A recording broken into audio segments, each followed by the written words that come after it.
How often should the coolant be changed in your customer's car? Well, if you check the maintenance schedule, typically it's every 100,000 miles or so. But then why does that same maintenance schedule tell us to inspect the coolant every 10 to 15,000 miles? That's the topic for today's Mighty Minute.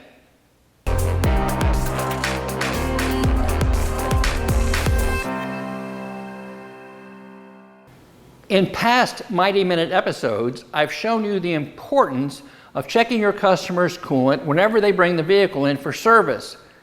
I've shown you how to test the coolant, how to interpret the test results, and what actions you may have to take based on those results. You can find it in Mighty Minute episodes 7, 8, and 9. I encourage you to go back and take a look at those videos. Today, we're going to do a quick review of the testing process, and we're going to also provide some tips on performing the actual coolant exchange. My first step is a quick inspection of the coolant level. Now, coolant doesn't evaporate, so if the level is low, I'm going to need to find and fix the cause as part of the coolant service I'm about to perform. The next step in the inspection process is to check the coolant's condition. And here I'm trying to find out three things. First, I want to know what the dilution ratio or mixture ratio it has between coolant and the water. The second thing I want to know is what is the pH or acidity level of the coolant. And finally, I want to know what the RA or reserve alkalinity is of the coolant. I can determine all three using the VS7 coolant test strips contained in the Mighty inspection package.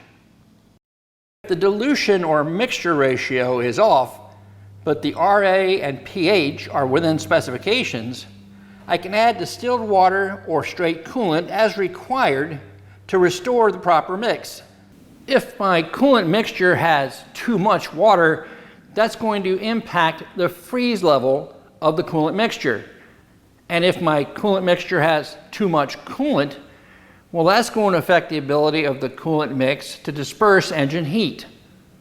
If the pH and or the RA levels are below spec, well, we'll need to do our homework and identify why these levels are below spec. The question I'm trying to answer is, did the coolant fail the test because it's just reached the end of its useful service life, or did some other factor cause a rapid depletion of the inhibitor package and thus a premature death of the coolant mixture? It's important to be able to answer that question, and if it's the latter, to correct the cause as part of my service, or my service is going to suffer a similar fate. I'm also going to have to replace the worn out coolant with a fresh fill after I thoroughly flush the system. And doing the process with the Mighty Coolant Clean 3 makes this job very easy. You see, the Coolant Clean 3 uses a static method for performing the coolant exchange. That means that I don't have to have them running and at operating temperature in order to perform the service. And that's a good thing, because you can become seriously burned if you're trying to open a hot pressurized cooling system. The advantage to using this system is the option to connect to the degas bottle rather than the upper radiator hose. The degas bottle is easy to recognize. It's just a pressurized coolant reservoir with the cap located there rather than on top of the radiator. But be careful, not every vehicle uses a degas bottle. Some still use the old style coolant reservoirs. Now, using the Coolant Clean 3 is a simple process, but like with any other new piece of equipment, make sure you read the operations manual before you service your first car. Here are a few of the highlights on using the machine. Connect the machine to the vehicle battery by connecting the positive lead to the positive battery post and the negative lead to a good engine or frame ground as far from the battery as possible to avoid the potential of arcing. Make sure the cord won't get tangled in any potentially moving parts.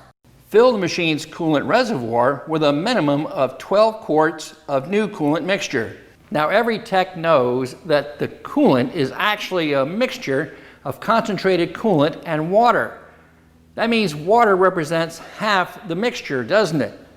So you should give just as much consideration when you select the water you're going to use as you do the coolant that you're going to use. Never use tap water to make your own premix. Tap water contains minerals that will very quickly deplete the inhibitor package, the additive package, rendering the coolant useless for the long term. It also contains air to make it taste better. But adding air might be fine to make a drinking water, but it's not good when introduced to a cooling system. If you're going to mix your own, be sure to use either distilled or deionized water, or like I do, use the premix, and it takes the water concern out of the equation. Next, purge the machine as outlined in the operations manual. Now, if your customer's cooling system is badly contaminated with rust or other debris, consider performing this service twice. First, using distilled water in the machine rather than the coolant to help clean the system out prior to the coolant exchange. The Coolant Clean 3 machine actually has a spin-on filter just for this purpose, to allow you to flush the debris into the machine where it collects in the filter, where you can easily remove and clean it prior to your next service. Connect the Coolant Clean 3 to the vehicle either at the degas bottle or the upper radiator hose using the flush loop adapter and following the procedure outlined in the manual. Pour 1 bottle of Mighty VS7 Cooling System Rapid Clean in the degas bottle if connected to the bottle, or directly into the radiator if connected to the upper radiator hose. Open the ball valve on the flush loop and start the engine, allowing the engine to run approximately 15 minutes. Shut off the engine and close the valve on the flush loop. Turn the machine on as detailed in the operations manual. The Coolant Clean 3 will actually push the new coolant through the system in the reverse direction of normal flow. Now, this push-pull on either side of the thermostat will cause the thermostat to open. And this means we'll get a nice, easy exchange of the old coolant for the new with a minimum chance of any kind of aeration. After the service is completed, add a bottle of Mighty VS7 Cooling System Protectant to the system and top the system off with clean coolant. So if you want the coolant services you perform for your customer to last at least as long as the OEM fill did, number 1, identify the reason you had to perform the coolant exchange, correcting any causes as part of your service, and then make sure that you perform a good, thorough flush and exchange with the new coolant, selecting the proper coolant for the vehicle and the right water. Do all these things and you'll do it the right way, the Mighty way. Thanks for watching today's Mighty Minute.